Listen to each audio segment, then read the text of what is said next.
부담, 행사, 형제와 살아남기, 이야기를 시작할게요. 형.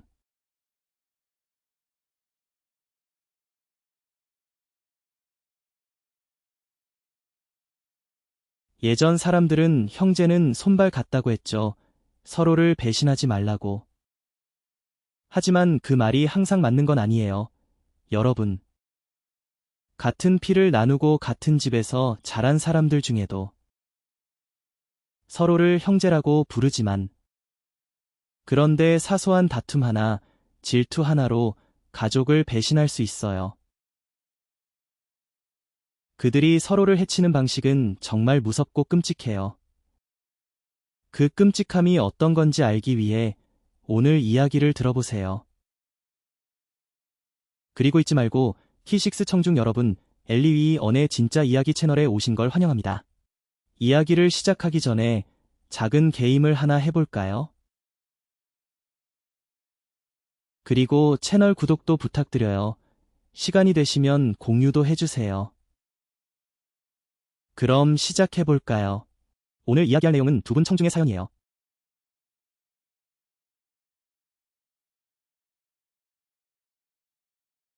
첫 번째 분은 낭시키뭉한, 두 번째 분은 TN이에요. 여러분께 말씀드릴 건 응아는 우리와 여러 이야기를 나눈 작가예요. 이전에 이 채널에 이야기를 보내주신 적도 있어요.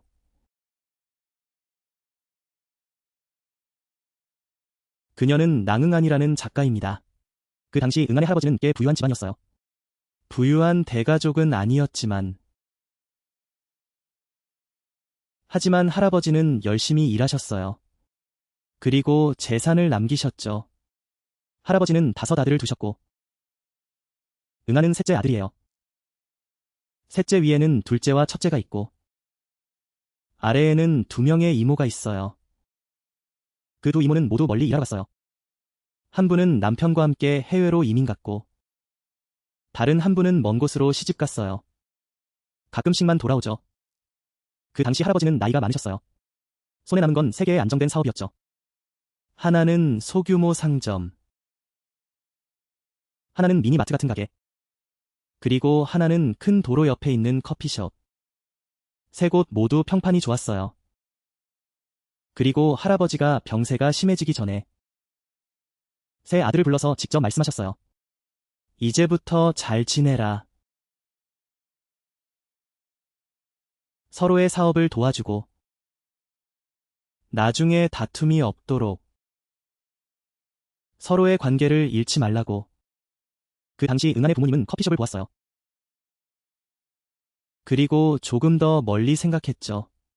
그때 그 지역은 곧 큰 도로가 생길 거라는 소문이 돌았어요. 도로가 생기면 땅값이 오르죠. 커피숍도 더 잘 될 거라고. 하지만 아버지는 막내였어요. 그래서 아버지가 먼저 선택하겠죠. 그때 형은 대형 상점을 선택했어요. 셋째는 미니마트를 선택했고 커피숍은 아버지의 것이 되었어요. 정말로 아버지의 바람대로 되었죠. 그래서 아버지는 매우 기뻐하셨어요. 그때는 누가 누구의 것을 차지하려고 하지 않았어요. 응안의 부모님은 커피숍을 인수하고 사업을 시작했죠. 처음에는 꽤 잘 풀렸어요. 오랜 역사를 가진 가게라 손님도 많았고 아버지는 시대에 맞게 업데이트하며 손님을 유지했어요. 아버지의 재산은 단지 손님을 붙잡기 위해 시대에 맞춰 업데이트하는 것뿐이에요. 그러다 시간이 지나자 커피숍에 손님이 줄기 시작했어요. 주변에 새로운 커피숍들이 생기면서요. 그리고 커피숍들이 쉽게 들어서기 시작했죠. 그래서 손님이 많이 나뉘어버렸어요. 아는 사람은 친구의 부모님께 직접 말하더군요. 이제 커피숍이 수익이 별로 없다고. 아침 식사를 판매하라고 권유했어요. 쌀국수나 국수 같은 걸 팔면 더 안정적일 거라고. 하지만 친구의 부모님은 고집을 부리셨어요. 아버지는 돌아가신 아버지의 방식 그대로 유지하자고 하셨죠. 바꿀 수는 없다고, 형. 수익이 적더라도 적어도 유지하자고. 어쨌든 이 커피숍은 아버지의 노력이 담긴 곳이니까요. 그리고 어머니도 이 커피숍을 많이 아끼셨어요. 장사가 잘 안 되면 마음이 아프셨죠. 그래서 인테리어도 손보고 손님을 끌어들이려 했어요. 시간이 지나면서 사람들의 말이 맞아떨어지기 시작했죠. 그 지역이 정말로 개발되기 시작했어요. 차량 통행도 늘어나고 사람들도 더 많이 오가게 되었죠. 주변 땅값도 확실히 오르기 시작했어요. 이전에 생긴 작은 커피숍들은 몇 군데 문을 닫고 친구의 부모님이 운영하는 커피숍은 좋은 위치에 있었어요. 아침에는 손님이 많았죠. 갑자기 손님들이 몰리기 시작했어요. 길을 지나던 사람들도 들르기 시작했죠. 차량도 자주 멈추고 공사하는 사람들도 자주 들르더군요. 심지어 주변 사람들도 다시 돌아와 앉기 시작했어요. 커피숍이 안정되면서 다시 경쟁에 뛰어들었죠. 그때 집안에서는 문제가 생기기 시작했어요. 형과 동생 사이에 사업이 잘 안되고 형의 대리점이 너무 많은 약속을 잡아서 힘들어졌어요. 빚이 사방에서 쌓였죠. 동생의 가게도 점점 어려워졌고 결국에는 가게를 넘겨야 했어요. 친구의 부모님이 잘 되고 있는 걸 보니 그래서 두 집안이 질투가 나기 시작했죠. 처음에는 단순히 커피숍에 앉아있는 정도였어요. 아침부터 점심까지 그렇게 앉아 있었죠. 그리고 친척들과 친구들이 따라와서 먹고 어떤 날은 10명이 넘는 사람들이 와서 앉기도 했어요. 계속 주문을 하곤 했죠. 집에 돌아갈 때쯤 형은 웃으며 농담을 하곤 했어요. 가족끼리 계산할 필요가 뭐가 있겠어요. 게다가 요즘 동생은 잘 나가고 있잖아요. 커피 한 잔이 뭐가 중요하겠어요. 하지만 그 농담은 결국 문제가 될 거예요. 그런데 그 문제라는 건 결국 해결되지 않을 거예요. 친구의 부모님도 바라보며 형제인데 말이죠. 그런데 누가 더 잘 나가면 더 눈에 띄게 되죠. 결국 나쁜 소문이 퍼지기 시작했어요. 형과 동생 사이에 어디서든 이야기가 나왔죠. 아, 예전에는 내가 그 커피숍을 먼저 눈여겨봤었지. 왜냐하면 동생이 아버지에게 부담을 걸어서 아버지는 누구에게도 허락하지 않았죠. 그 누구에게도 절대 주지 않으셨어요. 누군가는 나를 믿고 누군가는 믿지 않아요. 하지만 시간이 지나면 소문이 퍼져요. 이 사람은 저 사람에게 전하고 그래서 부모님이 어디를 가든 그 눈빛을 느껴요. 모두가 나를 바라보는 것 같아요. 어느 날 어머니가 시장에서 장을 보고 있었어요. 그 근처에 한 여인이 있었죠.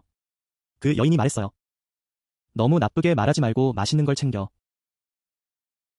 어머니는 듣고 기분이 상했지만 다음에는 어떻게 해야 할지 모르겠어요. 어머니의 성격도 예전부터 그랬으니까요. 그래서 그냥 화를 안고 돌아왔어요. 그런 사람들과 싸울 시간도 없었죠.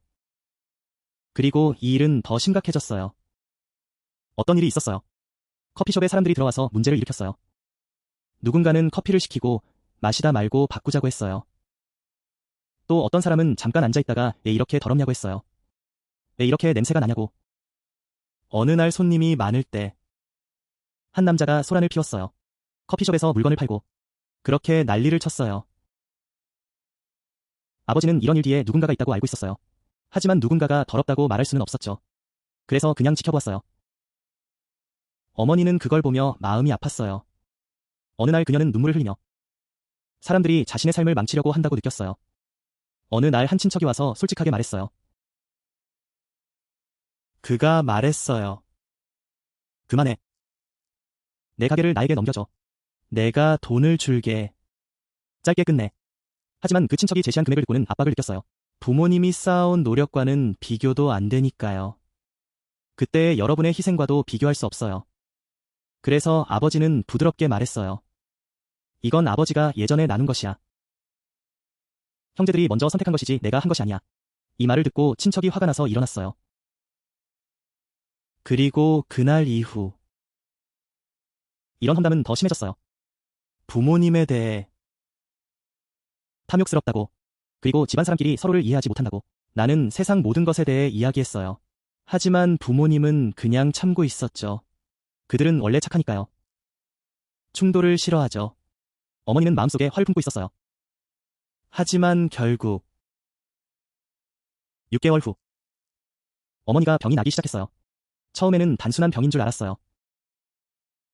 머리가 아프고 항상 열이 나는 것처럼 느껴졌어요. 항상 힘들어 보였죠. 그건 병이 점점 심해지는 것 같았어요. 저녁만 되면 더 심해지는 게 확실했죠. 하늘이 어두워지기 시작했어요. 밖에 빛이 조금씩 바뀌었죠. 어머니가 차가운 숨을 내쉬기 시작했어요. 얼굴이 창백해졌어요. 그리고 귀를 감싸고 추위를 느꼈죠. 머리가 너무 아파서 도저히 견딜 수 없었어요. 그날 손님을 위해 커피를 내리고 있었어요. 갑자기 어머니가 어지러워 보였어요. 어머니는 앉아버렸죠. 그리고 땀을 흘리기 시작했어요. 손님들도 그 모습을 보고 놀랐죠. 그때 어머니의 몸에 이상한 것이 생겼다는 걸 알게 되었어요. 귀에서 시작되었죠. 그리고 허리로 퍼져나갔어요. 점점 더 심해졌죠. 큰 발진이 생겼어요. 붉어졌어요. 그리고 몸은 점점 더 뜨거워졌죠. 사람들은 아마 어머니가 열이 난 것 같다고 생각했어요. 무언가에 알레르기 반응이 생긴 것 같았죠. 그래서 시원한 약을 사러 갔어요. 그리고 연고도 샀죠. 약초로 만든 차도 마셨어요. 하지만 별로 나아지지 않았어요. 발진은 점점 더 심해졌어요. 그리고 터져버렸죠. 상처에서 나는 냄새가 올라왔어요. 정말 이상한 냄새였어요. 보통 상처에서 나는 냄새와는 달랐죠. 비릿했어요. 그리고 악취가 났어요. 아주 소름 끼치는 냄새였죠. 그때 은이 말했어요. 어머니 가까이 서 있기가 힘들었어요. 손님들은 커피숍에 앉아 있었죠. 몇몇 아는 사람들도 왔어요. 잠시 앉았다가 일어나서 나갔죠. 그리고 아버지가 2번이나 오셨어요. 어머니가 아프신 거예요. 어머니가 전염병에 걸리셨죠. 누구든지 들어오면 병이 옮을 수 있었어요. 그래서 커피숍이 점점 한산해졌어요. 아버지는 어머니를 데리고 여기저기 다녔어요. 병원도 갔고, 개인 병원도 갔어요. 여러 가지 치료를 받았죠. 어떤 사람은 혈액 감염이라고 했어요. 또 어떤 사람은 심한 알레르기라고 했죠. 어떤 사람은 내부의 병이 피부로 나타났다고 생각했어요. 하지만 아무리 약을 먹어도 나아지지 않았어요. 어머니는 점점 힘이 빠지셨어요. 확실히 많이 힘들어 보였죠. 잠도 잘 못 주무셨어요. 저녁만 되면 상태가 나빠졌어요. 정말 힘들어 보였죠. 마치 누군가가 때리는 것 같았어요. 어떤 날은 누워서 듣고 있었어요. 그날은 누워서 듣고 있었어요. 어머니는 손톱으로 그 자리를 긁으셨어요. 그리고 울기 시작하셨어요. 세상에. 왜 이렇게 몸에 뭔가가 있는 것 같지? 바깥에서. 안에서는 뜨거워. 이런 식으로 어떻게 살아남을 수 있겠어? 세상에. 들으면 마음이 아프고 정말 힘들어요. 커피숍은 쉽게 포기할 수 없죠. 아버지는 낮에는 장사하고 아내를 걱정하셨어요. 아침에 커피숍을 정리하고 장사했죠. 그리고 오후에는 어머니를 병원에 데려갔어요. 밤에는 붕대를 갈아드리기도 했고요. 그리고 죽음을 준비하는 것도 도와드렸어요. 당신의 어머니는 반년 정도 아프셨어요. 그때 어머니는 돌아가셨어요. 은행이 말하길 이곳에 도착했을 때 은행은 여전히 듣고 있었어요. 왜냐하면 그 전에는 어머니가 건강하셨거든요. 커피숍에서 모든 것을 잘 챙기고 계셨어요. 갑자기 병이 나서 아무도 설명할 수 없었어요. 몇 달 아프시다가 결국 돌아가셨어요. 그때 가족 모두가 무너진 것 같았어요. 장례식 후에도 커피숍은 계속 열어야 했어요. 단골 손님들이 찾아오셨으니까요. 하지만 당신의 아버지는 예전의 아버지가 아니었어요. 그분은 마치 혼이 나간 사람 같았어요. 그때 아버지의 친구가 말했어요. 가게를 다른 곳으로 옮겨서 장사해보는 게 어때? 이렇게 무너져서는 장사할 수 없잖아. 아버지가 듣고는 이렇게 말씀하셨어요. 이 가게는 오랫동안 내가 애정을 쏟아온 곳이야. 어떻게 포기할 수 있겠어? 그리고 몇 달 후, 당신의 아버지도 같은 병에 걸리셨어요. 처음에는 아프셨어요. 머리가 아프고 여러 증상이 있었어요. 꿈도 비슷하게 나타났어요. 하나의 병이었어요. 은행이 말하길 그때 아버지의 손에 붉은 발진이 생겼어요. 어머니의 마지막 모습이 떠올랐어요. 너무 비슷했어요. 점점 더 비슷해졌어요. 매일 저녁 아버지도 힘들어하셨어요. 얼굴이 창백해지셨어요. 그리고 오래 앉아있지 못하셨어요. 밤에는 항상 누워 계셨어요. 허리가 아프고 고통이 계속되었어요. 그리고 그 증상들이 점점 심해졌어요. 당신은 그 모습을 보며 어머니의 마지막 몇 달이 떠올랐어요.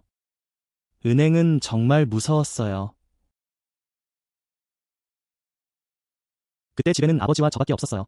은행은 침대 옆에 침대를 펴고 아버지 옆에 누워서 밤에 지키기로 했어요. 밤이 깊어가고 새벽이 다가왔어요. 너무 피곤해서.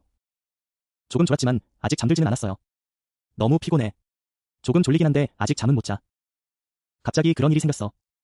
은이 사람 그림자를 보고 방에서 소리쳤어.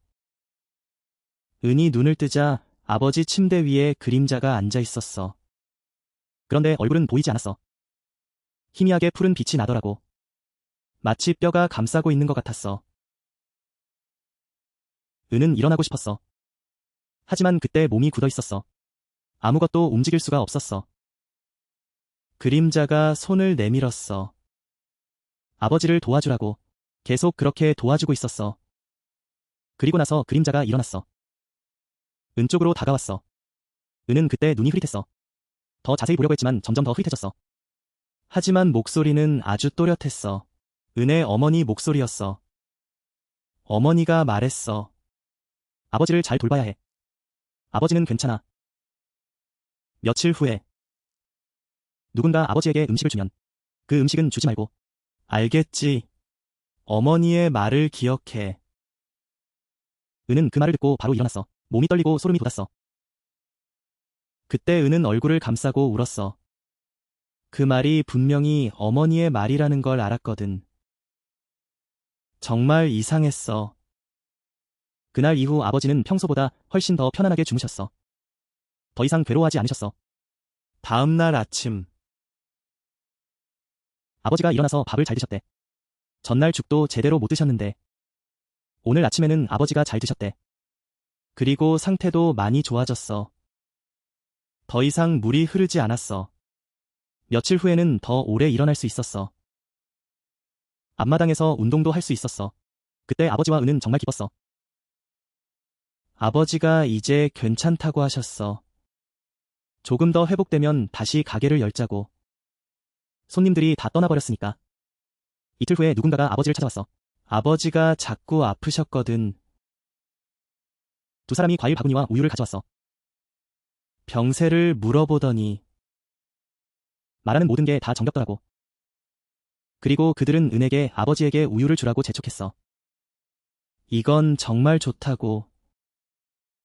빨리 병이 나아야 한다고. 그때가 정말 우연히. 아버지가 막 밥을 다 드신 참이었어. 그래서 아버지가 잠시 후에 먹겠다고 하셨대. 병이 빨리 나으라고 마셔야지.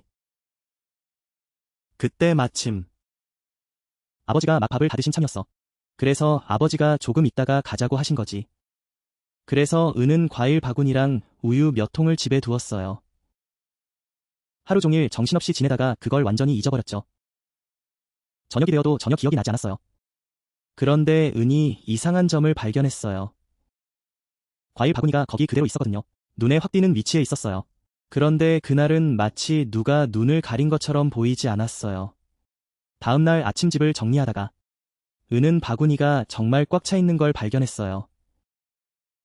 은은 아버지 드시라고 우유를 열려고 했죠. 딱 뚜껑을 열자마자 역겨워서 토할 뻔했어요. 냄새가 정말 끔찍했거든요. 은은 그냥 하나가 상했나 싶어서 또 다른 걸 열어봤어요. 근데 또 다른 것도 똑같이 그랬어요. 유통기한은 아직 남아있었는데 말이죠. 그걸 보면서 모든 병이 검게 변해 있었어요. 과일도 썩어 있었고요.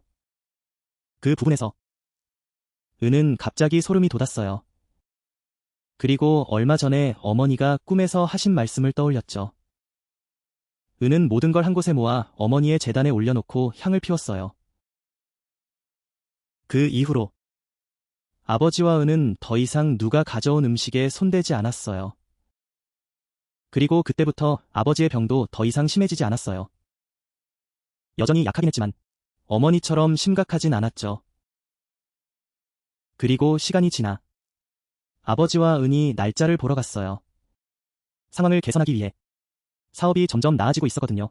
그러다 보니 거의 다 나았다는 걸 알게 되었어요. 사람들이 은의 아버지에게 날짜와 땅을 보는 선생님을 소개해 주었어요. 그런데 이 선생님은 무당 같은 분은 아니었어요. 특별한 이야기를 하는 분도 아니었고. 은은 그녀를 평범하게 보았어요.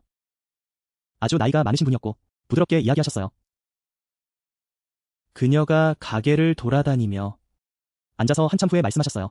아직 떠나지 않았어요. 아직 집에 남아 계신다고. 아버지와 아들을 걱정하셔서 떠나지 못하셨다고 하셨어요. 그 말을 듣자마자 아버지와 은은 얼어붙었어요. 하지만 그 다음 말이 모든 것을 무너뜨리는 말이었죠. 그녀가 말하길 은의 어머니는 잃어버린 거라고.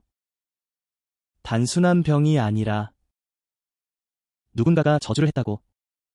누군가가 부모님을 질투해서 그 저주를 음식이나 음료에 넣었다고. 아니면 집에 가져온 것에.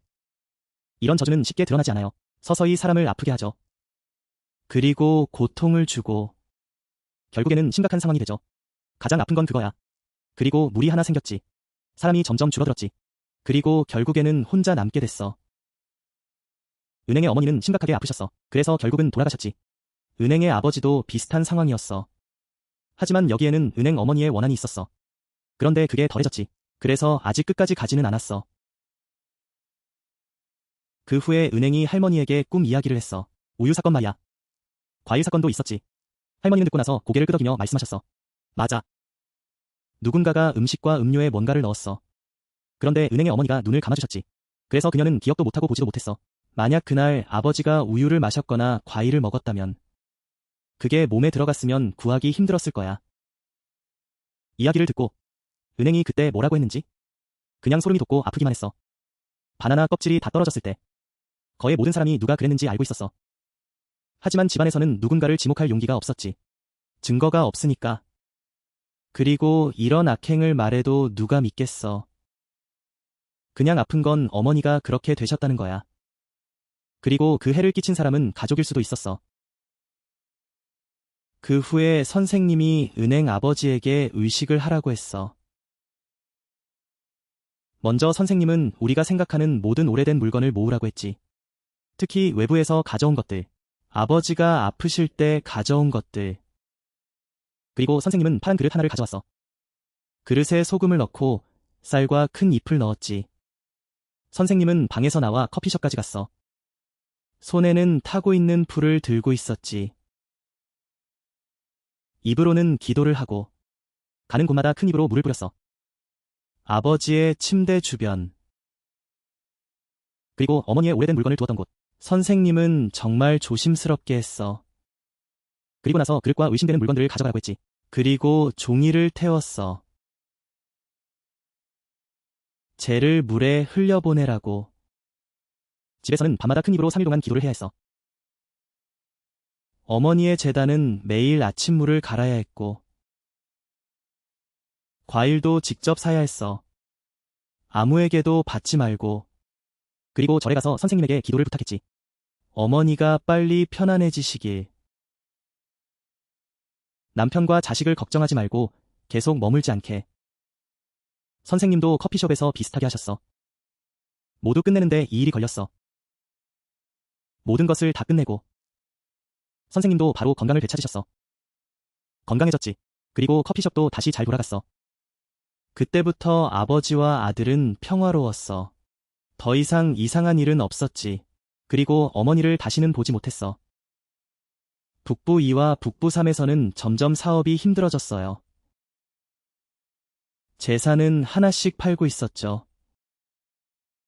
북부 3은 아내 고향에 가서 겨우 살아남고 북부 2는 집을 팔고 더 작은 집으로 이사했어요. 그리고 아침 식사 장사를 시작했죠. 응은 집에 아무도 없다고 하더라고요. 그저 안타깝고 슬플 뿐이었죠. 사람들이 탐욕과 질투가 없었다면 어머니가 그렇게 돌아가시진 않았을 거예요. 그리고 나중에 어머니는 재혼하셨어요. 응의 새어머니는 매우 온화한 분이었죠. 하지만 그녀도 나름 힘든 점이 있었어요. 잘 지내는 분이었죠. 그래서 집에 동생들이 2명 더 생겼어요. 덕분에 응의 할머니도 덜 외로워하셨죠. 응도 백산병이 걸린 시기에 대해 이야기했어요. 그리고 어머니를 만난 그날 밤에 갑자기 응의 머릿속에 여러 가지 생각이 떠올랐어요. 새로운 시도를 했죠. 끝내고 나서 가끔은 잊어버리기도 했어요. 그 후에 인연이 다 처음 이야기를 안독에게 보냈죠. 그리고 지금까지도 계속해서 이야기하고 있어요. 그렇습니다. 응이 보낸 이야기 여기까지입니다. 여러분.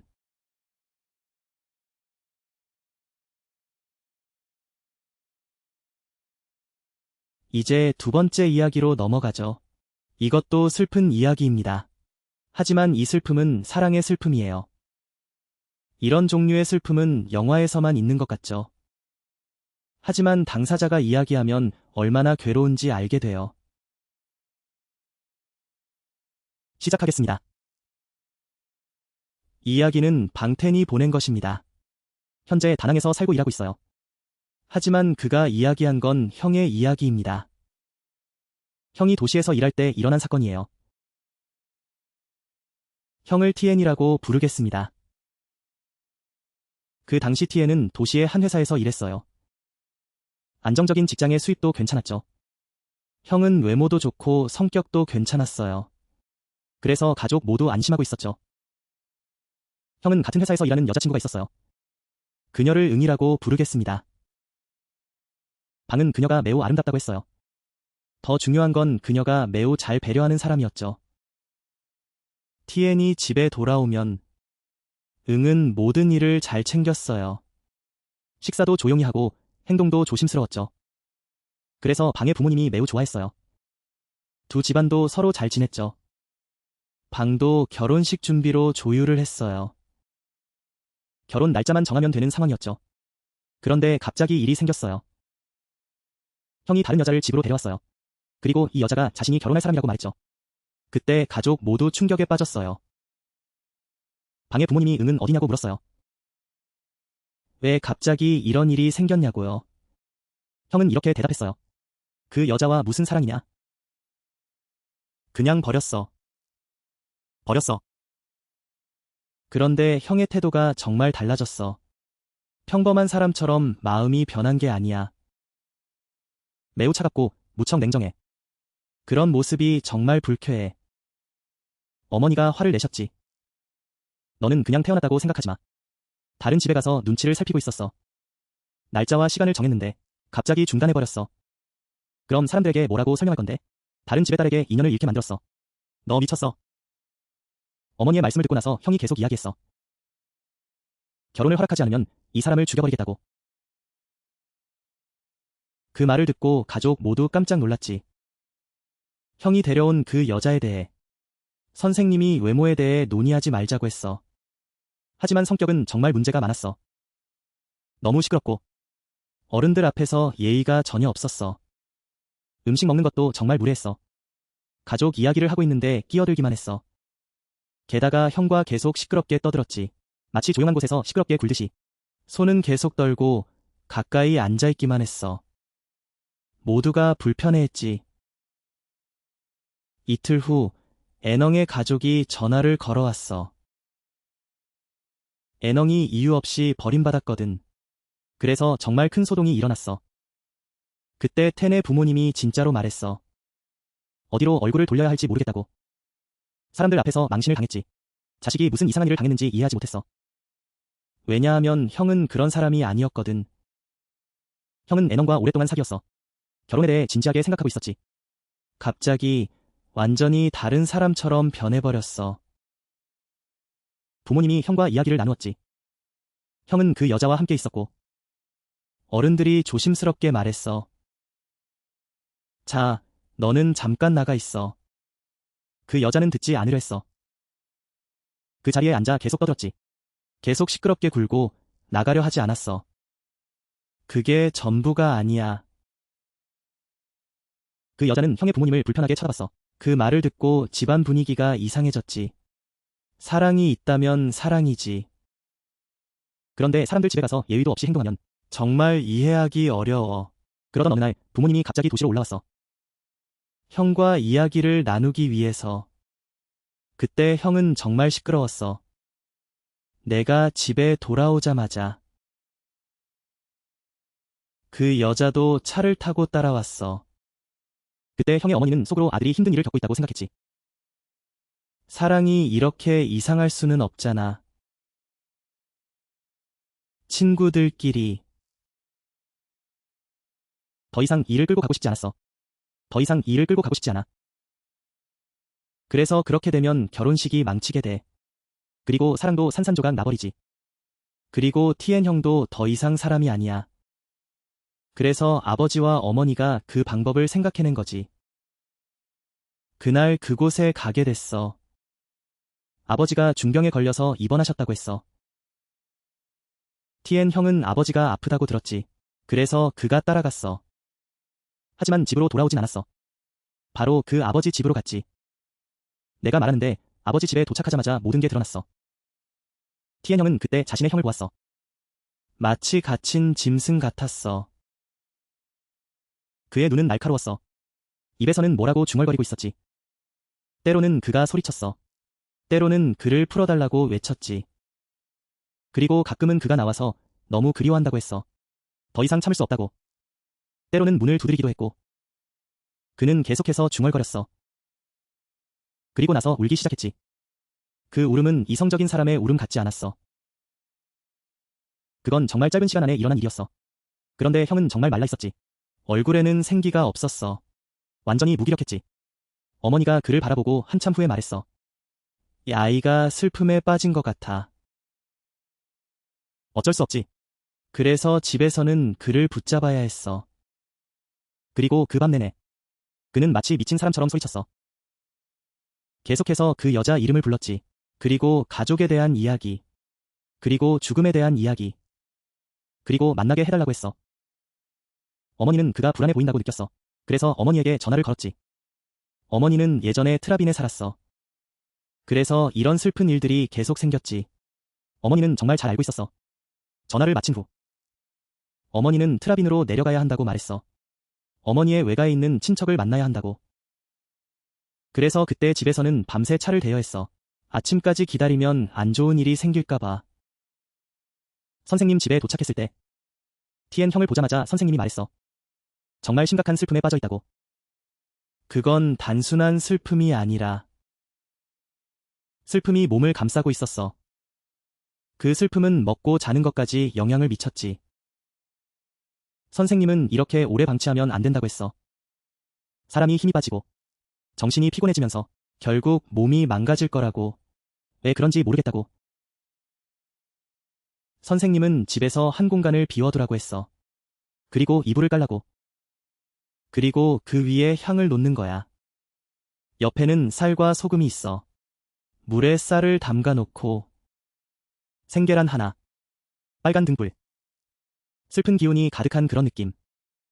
마당에서는 불을 지피라고 하셨어. 그리고 그 안에 검은 대나무를 조금 넣어. 마른 허브. 연기가 올라오게. 형님은 중앙에 앉게 되었어. 선생님이 앉자 형님은 불안해 보였어. 선생님은 평소와는 다른 말을 하셨어. 집안의 어른들은 형님이 말하는 걸 처음 듣는 것 같았어. 선생님이 의식을 시작했어. 3개의 촛불을 켰어. 그는 기도를 했어. 독을 섞은 거야. 그 후에 물에 쌀을 담가 놓았어. 그는 얼굴에 뿌리기 시작했어. 형님에게도 뿌리기 시작했어. 그는 쉽게 하지 않았어. 처음에 형님은 소리를 질렀어. 그리고 점점 떨기 시작했어. 땀이 흐르기 시작했어. 그의 얼굴은 창백해지고 붉어졌어. 그리고 그는 형님을 쳐다보았어. 형님이 일어나라고 하셨어. 형님은 눈을 크게 뜨기도 했어. 어떤 순간에는 점점 더 힘들어 보였어. 정말 무서운 소리였어. 그리고 선생님은 생계란을 꺼냈어. 그는 머리에서부터 아래로 굴렸어. 가슴과 배까지. 그리고 2 다리까지 굴렸어. 그는 정말 열심히 굴렸어. 그의 입에서는 계속 뭔가를 외치고 있었어. 가슴에 굴릴 때 형님은 힘을 주었어. 3 사람이 힘을 합쳐야 했어. 하지만 그는 멈추지 않았어. 계란을 다 굴린 후 그는 따로 그릇에 깨뜨렸어. 그때 아버지와 어머니는 그 장면을 목격했어. 붉은 것과 흰 것이 섞이지 않았어. 보통처럼 녹지 않았어. 오히려 떠 있었어. 흐릿하게. 더 깊이. 선생님은 넓게 보며 말씀하셨어. 이제 덜 복잡해졌어. 그리고 그는 달개 깃털을 하나 꺼냈어. 그것을 불에 쬐었어. 작게 잘라서 깨끗한 물에 담갔어. 그리고 형님에게 마시게 하셨어. 형님은 마시고 싶지 않았어. 그는 이를 악물고 저항했어. 그는 다른 쪽으로 얼굴을 돌렸어. 그는 다른 쪽으로 고개를 돌렸어. 선생님이 손으로 점을 찍으셨어. 그리고 그의 사람을 지켰어. 그때 선생님이 큰 소리로 외치셨어. 자기 것이 아닌 건 나가라. 갑자기 안티엔이 목이 마르다고 했어. 오, 나가버렸어. 그런데 전부 물과 음료수였어. 정말 역겨워서 참을 수가 없었어. 한참 후에 그는 기절해버렸어. 하지만 선생님은 아직 끝나지 않았다고 하셨어. 아직 남은 부분이 있다고. 그냥 두면 사람들이 더 추가할 거라고. 선생님은 안티엔의 옷을 가져오셨어. 그의 물건을 밖으로 가져갔어. 그리고 약초에 연기를 피웠어. 소금과 쌀도 섞었어. 그 후에 철사로 만든 실을 하나 가져와서 안티엔의 손목에 묶었어. 그리고 작은 부담을 그의 옷주머니에 넣었어. 항상 몸에 지니고 있어야 해. 선생님은 또 고슴도치의 털을 가져오라고 하셨어. 그리고 안티엔의 손발에서 잘라낸 손톱도 종이 돈과 함께 태워버렸어. 부착된 부분을 잘라내기 위해서. 불을 붙일 때 선생님은 집에서 아무도 그 여자의 이름을 부르지 말라고 하셨어. 그때의 일도 언급하지 말라고. 왜냐하면 언급할수록 그녀의 기운이 더 강해지니까. 모든 걸 다 끝내고 안티엔은 다음날 아침까지 깊이 잠들었어. 그리고 일어난 후 정말 달라 보였어. 그의 모습이 흐릿했어. 마치 국수 한 덩어리처럼. 하지만 그의 눈은 맑았어. 더 이상 붓지 않았어. 더 이상 멍한 상태가 아니었어. 그는 그렇게 오랫동안 앉아 있었어. 그리고 물어봤어. 우리가 지금 어디에 있지? 왜 모두 나를 그렇게 쳐다보는 거야? 그때 가족 모두 기쁘면서도 안타까웠어. 그리고 그가 정말로 깨어났을 때 그는 모든 이야기를 털어놨어. 그 여자가 회사에 새로 들어왔다고. 처음에는 자주 대화하려고 했어. 여기저기 물어보고 컴퓨터도 도와달라고 하고 종이 인쇄도. 그래서 나도 도와줬어. 누가 기억하는 거 도와주면 좋지. 한 번은 고백도 했어. 그런데 나는 분명히 거절했어. 나는 이미 결혼할 사람 있다고 말했어. 그 후 얼마 지나지 않아 모든 게 달라지기 시작했어. 갑자기 그녀가 나타나 내가 쭈니와 지치게 되었어. 이유는 전혀 없었어. 그녀의 얼굴도 불쾌했어. 전화도 듣고 싶지 않았어. 그 여자의 얼굴이 계속 머릿속에 떠올랐어. 너무 생각나서 답답할 지경이었어. 매일 밤 그녀의 목소리를 듣기 위해 전화했어. 그리고 자면 그녀가 꿈에 나타났어. 그런 꿈은 항상 그런 내용이었어. 정말 생생하게 느껴졌어. 그리고 깨어나면 여전히 그 느낌이 남아있었어. 이렇게 계속되다 보니 점점 중독이 되었어. 그녀를 만나면 가만히 있을 수가 없어. 만나고 나면 더 이상 보고 싶지 않다고 말했어. 그 후 그녀가 내 집으로 이사했어. 형이 말하길 그녀는 그 일을 잊지 못했대. 매일 그녀가 요구했어. 그건 평범한 요구가 아니었어. 그때마다 나는 지칠 대로 지쳤어. 아침에 출근할 때마다 마음이 불안했어. 사람들이 나를 보고 아버지가 아프냐고 물었어. 하지만 멀어지면 또 생각나고 또 그리워졌어. 어떤 날은 일하다가 참을 수 없어 집으로 돌아갔어. 그냥 그녀의 얼굴을 보고 싶었어. 정말 끔찍했지. 결국 내 모습이 점점 초췌해졌어. 음식도 제대로 못 먹었어. 몸이 축 처지고 그걸 느낄 수 있었어. 선생님이 첫 번째 의식을 마친 후 형을 며칠 더 지켜보았어. 매일 아침 저녁으로 큰 잎을 우려낸 물을 줬어. 밤에 자는 동안 작은 부적을 발밑에 두게 했어. 집 앞에는 부적을 걸어두었어. 셋째 날 선생님이 작은 의식을 하나 더 했어. 그는 매우 신중했어. 그 여자가 내 몸에 닿지 않게 하라고 했어. 그녀가 준 음식은 먹지 말라고 했어. 선물이나 음료도 절대 받지 말라고 했어. 49일 동안 어디를 가든 부적을 항상 지니고 있어야 했어.